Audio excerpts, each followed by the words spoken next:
So today's video is again a very important topic, and this video is about the Constitution of India.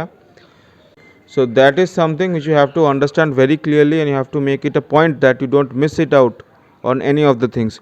So that is something which is very strict. এই যে জিনিসগুলো বললাম এইগুলো খুব মাইন্যুটলি follow করবে, কারণ maximum যে কোয়েশ্চেন্সগুলো এডুকেশনের কিন্তু ইনভেস্টমেন্ট, এটা একটা long term investment, it's very risky investment, and which you have to be very wise and serious about ইট.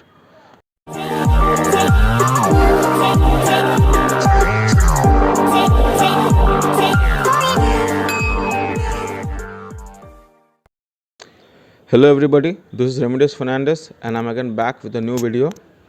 সকলকে নমস্কার, আমার নাম রেমিডিয়াস ফার্নান্ডেস আর আমি আজকে আবার একটা নতুন ভিডিও নিয়ে আপনাদের সকলের কাছে এসেছি. So today's video is again a very important topic and this video is about the Constitution of India. তো আজকের ভিডিওটা খুবই গুরুত্বপূর্ণ, আর আজকের ভিডিও হচ্ছে ভারতের সংবিধানের উপরে. So I received a lot of messages regarding, sir, please share us what you study for Indian Constitution, what to study for WBA&AS Constitution, etc. etc. So finally I am making this video on Constitution. So this is supposed to be a very important video, so please be very attentive and don't get distracted. So before আমি এর আগেও অনেকবার video বানিয়েছি, আমি অনেকবার constitution নিয়ে অনেকবার কথা বলেছি. আমি তখন বারবার এক কথাই বলেছিলাম যে কনস্টিটিউশন অফ ইন্ডিয়ার জন্য একটা অ্যাপ মোবাইলে ডাউনলোড করে নিতে. কনস্টিটিউশন অফ ইন্ডিয়ার একটা অ্যাপ আছে, তোমরা গুগল প্লে স্টোর থেকে সেটা ডাউনলোড করতে পারো, and that is again basically free. So I believe in one thing, that if you want to succeed in life, you can definitely succeed only if you have the will to succeed. তোমার যদি জীবনে ইচ্ছা থাকে, তোমাকে teacher লাগবে না সব সময়, তুমি তোমার গুরুজনদের কথা শুনে তুমি স্টার্ট করতে পারো. বিকজ আই নেভার আমিও জীবনে কোনো বড় ইনস্টিটিউটে গিয়ে ভর্তি হতে পারিনি.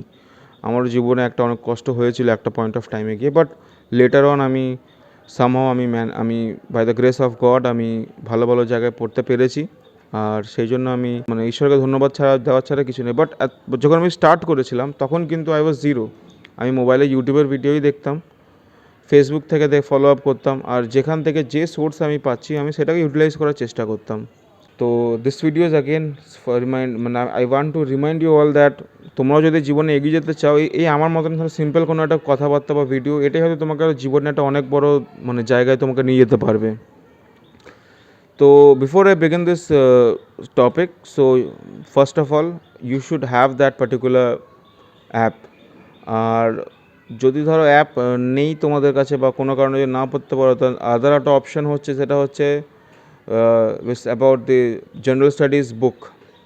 সেটা হচ্ছে স্পেকট্রাম, যেটা আমি বলেছিলাম বারবার. স্পেকট্রামে অ্যাবাউট ইন্ডিয়ান কনস্টিটিউশন খুব ভালো করেই বলা আছে. ও ছাড়া আরেকটা যেটা কনসেপ্ট, সেটা হচ্ছে দ্যাট ইজ অনেকে কনস্টিটিউশনের আরেকটা বই ফলো করে, সেটা হচ্ছে তোমার লক্ষ্মীকান্তের বই. সো অ্যাগেন লক্ষ্মীকান্তের বইটা it's again a very vast topic. যখনই পড়বে, whenever you are studying for any topic, always keep in mind about the syllabus.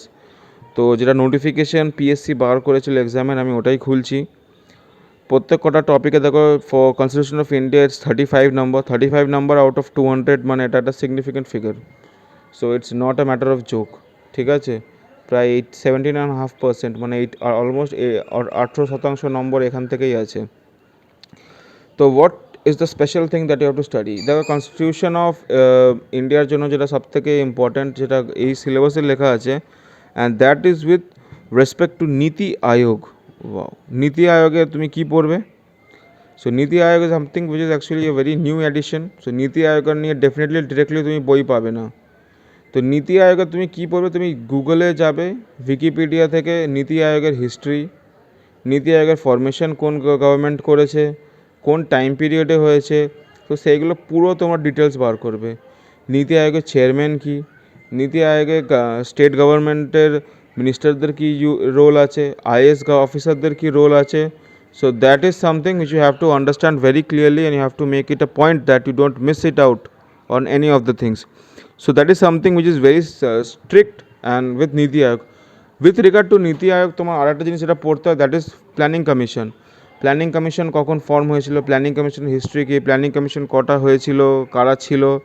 Planning কমিশনের মধ্যে দুটো টপিক আরেকটা অ্যাড আপ হচ্ছে, সেটা হচ্ছে with regard to plan holiday আর তোমার যেটা রোটেশনাল বেসিসে যে প্ল্যানগুলো চালু করা হয়েছিল, রোলিং প্ল্যান, ঠিক আছে? তো রোলিং প্ল্যান সেটা কোন মিনিস্টারের টাইমে হয়েছিল, কখন হয়েছিল, কেন তার ইম্পর্টেন্স, তার কোন মানে এটা কতটা গ্রো করেছে, কতটা ফলো করেছে। So this is something which is very significant to NITI Aayog and planning commission of India.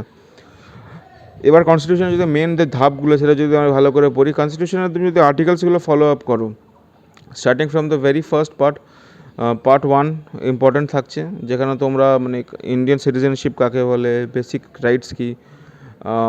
Then comes তোমার যে ইম্পর্টেন্ট কনসেপ্ট, সেটা হচ্ছে with respect to fundamental rights, article 12 to article 35। এটা তোমাকে খুব ভালো করে জেনে রাখতে হবে যে এই ফান্ডামেন্টাল রাইটসগুলো কী কী আছে, ঠিক আছে? এটা খুব মানে সিনসিয়ারভাবে তোমাকে পড়তে হবে, আদারওয়াইজ ইটস বিকামিং ইউজলেস। তারপর তোমাকে যেটা জানতে হবে সেটা হচ্ছে with regard two fundamental duties, article 51 AG। এবার তোমাকে জানতে হবে যে এই আর্টিকেলসগুলো কোত্থেকে নেওয়া হয়েছে, কী কারণে নেওয়া হয়েছে, কোন কান্ট্রির হিস্ট্রি থেকে কনস্টিটিউশনের পার্টসগুলো নেওয়া হয়েছে, এইগুলো কিন্তু বেসিক তোমাকে জানতেই হবে। এবার যখন তুমি এই আইডিয়াসগুলো যখন ফলো আপ করছো, তখন তোমাকে আরও 2-3টে অ্যাডিশনাল নিতে হবে with regard two functioning of parliament, functioning of budget. তো বাজেট আর এর কোথায় কী নেওয়া আছে, তুমি যদি বাজেটের উইথ রিগার্ড টু পার্লামেন্ট যদি দাও, তুমি আর্টিকেল 1110-এ যাবে, তুমি মানি বিলের আইডিয়া পাবে। আবার আর্টিকেল 280 যখন যাবে, সেখানে তুমি ফিনান্স কমিশনের একটা আইডিয়া পাবে। সো এইগুলো কেন ফরমেশন হচ্ছে। এবার তুমি যখন আর্টিকেল এই যে জায়গাগুলো ফলো আপ করছো, তো সেটা তোমাকে বুঝতে হবে যে কেন এটা ফরমেশন করা হয়েছিল। তো you have to know the history behind this as well. কনস্টিটিউশনের আরেকটা পোর্শন যেটা খুব ইম্পর্ট্যান্ট, যেটা 3টে সেকশন আছে, article 148 to 151। This is regard to the formation of CAG, CAG, controller and auditor general of India. এইটা নিয়ে সেকশনটা আছে পুরো, আর্টিকেল 148 টু আর্টিকেল 151।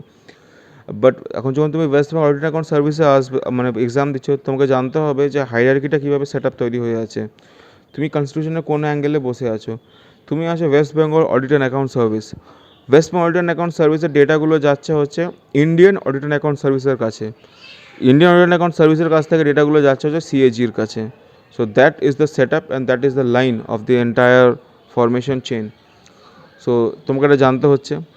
নেক্সট হচ্ছে ফরমেশন, যেটা তোমার আর দুটো যেটা কনসেপ্ট, সেটা হচ্ছে with respect two the formation of government, যেটা মানে গভর্নমেন্ট কোন কোন আর্টিকেলে ফর্ম হচ্ছে, যেরকম যে প্রেসিডেন্ট কোন আর্টিকেলে আসছে, প্রাইম মিনিস্টার কোন আর্টিকেলে, ক্যাবিনেট অফ মিনিস্টার্স কোন আর্টিকেলে, কাউন্সিল অফ মিনিস্টার্স কোন আর্টিকেলে।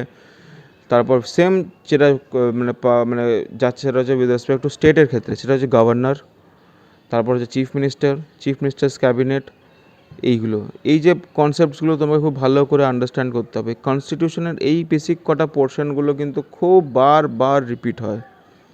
এই যে টপিকসগুলো বললাম, fundamental rights, fundamental duties, article 148 to 151, money bill, তার রেসপেক্ট টু ফিনান্স কমিশন, এই যে জায়গাগুলো, এটা খুব রিপিট হবে। কারণ তুমি যখন ফিনান্সের একটা এক্সাম দিচ্ছ, তো ফিনান্সের এই কনসেপ্টগুলো তোমাকে খুব ভালো করে জানতে হবে। আবার বলে দিচ্ছি, with respect to the government are the central গভর্নমেন্টের আর্টিকেলসগুলো, আবার স্টেট গভর্নমেন্টের যে আর্টিকেলসগুলো আছে, খুব মাইনিউটলি ফলো আপ করতে হবে। এই যে জিনিসগুলো বললাম, এইগুলো খুব মাইনিউটলি ফলো করবে, কারণ ম্যাক্সিমাম যে কোয়েশ্চেন্সগুলো সিলেবাসে যে মেনশন করা আছে, এটা কিন্তু এর বাইরে কিন্তু আমি আর নোটিস করছি না, আর আমার বেলাও আমি এর চেয়ে বাইরে কিছু পাইনি। তো যাই হোক, কোয়েশ্চেন্স কনস্টিটিউশন এর অন্য জায়গা থেকেও আসতে পারে, বাট ফিনান্স রিলেটেড এর বাইরে আমার মাথায় আর কিছু এই মোমেন্টে আসছে না। নেক্সট হচ্ছে, যদি তুমি অ্যাকাউন্টস অ্যান্ড অডিটিংয়ের যদি কনসেপ্টে যাও, যে মানে হু হ্যাজ দ্য রাইট, মানে ইন্ডিয়াতে অ্যাকাউন্টস আর অডিটিং নিয়ে যদি কোয়েশ্চেন আসে, লাইক তোমাকে যদি কোয়েশ্চেন আসতে পারে, who is the auditor of the government of India, CAG. তারপরে অডিটর জেনারেল হয়ে গেল, অ্যাকাউন্টেন্ট জেনারেল, এইসব রিলেটেড কোয়েশ্চেন্স আসতেই পারে। তো সেইগুলো নিয়ে যতটাই মানে তোমার, আমি যেটা সবচেয়ে বেস্ট সাজেস্ট করবো সেটা হচ্ছে ওই একটা যেটাই বইটা বলেছিলাম, ওই স্পেকট্রাম জেনারেল স্টাডিজ। তো আমি একটা বই ফলো করতাম। তো it's a very big book, very bulky book, but very informative book at the same time. So please hard work করো। দেখো, আমি বিলিভ করি যে অনেকের কাছে অনেক প্রবলেম আছে, there is lot of monetary resources problem, কারোর ফ্যামিলি প্রবলেম আছে। I even get very dire messages on Facebook and Insta about students যারা তোমরা কমপ্লেন করছো, বাট ট্রাস্ট মি, আমিও কিন্তু প্রবলেমের মধ্যেই ছিলাম। তো I use to this resources to study. দেখো, economic resources are fixed and you cannot stretch it beyond a point of time. তো সাপোজলি আমি তোমাদের বলে দিই, তোমরা যদি একটা মোবাইল কিনতে পারো, ডেফিনেটলি সেই টাকা দিয়ে তোমরা কিন্তু ডেটা রিচার্জ করছো।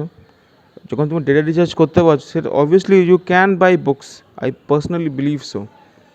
ঠিক আছে, আর মনে রাখবে যে এডুকেশনের কিন্তু ইনভেস্টমেন্ট, এটা একটা long term investment, it's very risky investment and which you have to be very wise and serious about it. সবাই এক্সাম পাস করবে না, আমি জানি এটা, কিন্তু আবার সবাই ফেলও করবে না, এটাও ঠিক কথা। বাট তোমাকে কিন্তু জীবনে এগিয়ে যেতে হবে। এই একটা exam, it's not the end of the road, you have to keep on getting motivated. অনেক এক্সামস ক্যান্সেল হচ্ছে because of COVID and many other things, so that is not a point of time. There is no point wasting and crying. যে opportunities পাচ্ছ লাইফে সেই অপরচুনিটিসটা utilise করো। And so with that being set, constitution of ইন্ডিয়ার আবার আমি একটা যদি তোমাদের কোনো কোয়ারিজ থাকে তোমরা আমাকে পার্সোনালি মেসেজ করতে পারো অন মাই ফেসবুক পেজ। আমি চেষ্টা করবো ওখানে রেসপন্স দেওয়ার। আগেন অন ইনস্টাগ্রামেও আমি আছি, তোমরা ওখানেও আমি দিতে পারি। আর ফিন্যান্স, তারপর অ্যাকাউন্টস অ্যান্ড অডিট নিয়ে গভর্নমেন্টের নতুন নতুন গাইডলাইন্সগুলো বেরোতে থাকে, সেগুলো ফলো আপ করবে। তোমরা যেহেতু গভর্নমেন্ট অফ ওয়েস্ট বেঙ্গলের এক্সাম এখন দিতে চলেছো, গভর্নমেন্ট অফ ওয়েস্ট বেঙ্গলের কী রুলস আছে সেইগুলো ফলো আপ করবে। কনস্টিটিউশনে গভর্নমেন্ট অফ ওয়েস্ট বেঙ্গল নিয়ে কী স্পেসিফিক গাইডলাইন্স দেওয়া আছে বা স্টেট ওরিয়েন্টেড কী কনসেপ্টসগুলো আছে সেইগুলো তোমাদের খুব ভালো করে মাইনিউটলি স্টাডি করতে হবে। আর আপাতত এই বলেই ভিডিও শেষ করছি। যারা নতুন আছো, অবশ্যই ভিডিওটা কেমন লাগলো আমাকে অবশ্যই জানাবে। আর please share it and forward it with your friends as well, so that they can also be motivated. So এই বলে আজকে ভিডিওটা শেষ করলাম। সকলে ভালো থেকো। May God bless you all. By.